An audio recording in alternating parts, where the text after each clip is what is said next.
இனி வீட்லயே பானிபூரி செய்யலாம் எல்லாரும். ஆச்சி பானிபூரி கிட். விழுப்புரம் மாவட்டம் செஞ்சி பேருந்து நிலையம் அருகே காலில் டேப் ஒட்டி மதுபான பாட்டில்களை கடத்திய 2 பெண்களை போலீசார் கைது செய்து அவர்களிடமிருந்து 230 புதுவை மது பாட்டில்களை பறிமுதல் செய்தனர். இதுகுறித்த கூடுதல் விவரங்களோடு செய்தியாளர் கலிஃப்துல்லா இணைப்பில் இருக்கிறார். கலிஃப்துல்லா, வணக்கம். அவங்க மது பாட்டில்களை கடத்திட்டு வந்தது எப்படி வெளிச்சத்துக்கு வந்தது? முழு விவரம் என்ன? வணக்கம்.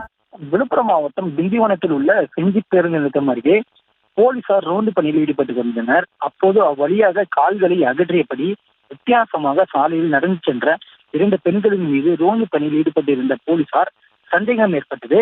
இதனைத் தொடர்ந்து அந்த 2 பெண்களையும் தடுத்து நிறுத்தி போலீசார் விசாரணை நடத்தினர். அப்போது அந்த 2 பெண்களும் முன்னுக்கு பின் முரணாக பேசியதோடு அவர்கள் ஆசை போது கண்ணாடி பாட்டில்கள் உரசும் சத்தம் வெளிப்பட்டது. இதனால் அந்த 2 பெண்களையும் ஆட்டோவில் ஏற்றி திண்டிவனம் காவல் நிலையத்திற்கு போலீசார் அழைத்து சென்று விசாரணை செய்தனர்.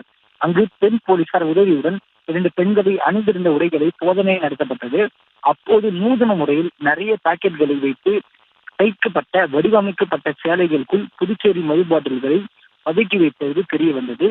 ஒரு பெண்ணின் அணிந்திருந்த சேலைக்குள் 160 மதுபான பாட்டில்களும் மற்றொரு பெண் அணிந்திருந்த சேலைக்குள் 130 மது பாட்டில்களும் என மொத்தம் 280 மது பாட்டில்களை கைப்பற்றி பறிமுதல் செய்ததோடு நூதன முறையில் சேலைக்குள் பதுக்கி மது பாட்டில்களை கடத்தி வந்த கிராமத்தைச் சேர்ந்த யசோதா, சின்ன பாப்பா 2 பெண்களையும் கைது செய்து திண்டிவனம் போலீசார் தீவிர விசாரணை நடத்தினர்.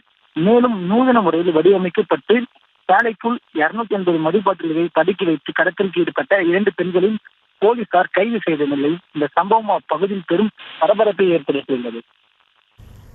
விவரங்களுக்கு நன்றி கலிஃப்துல்லா.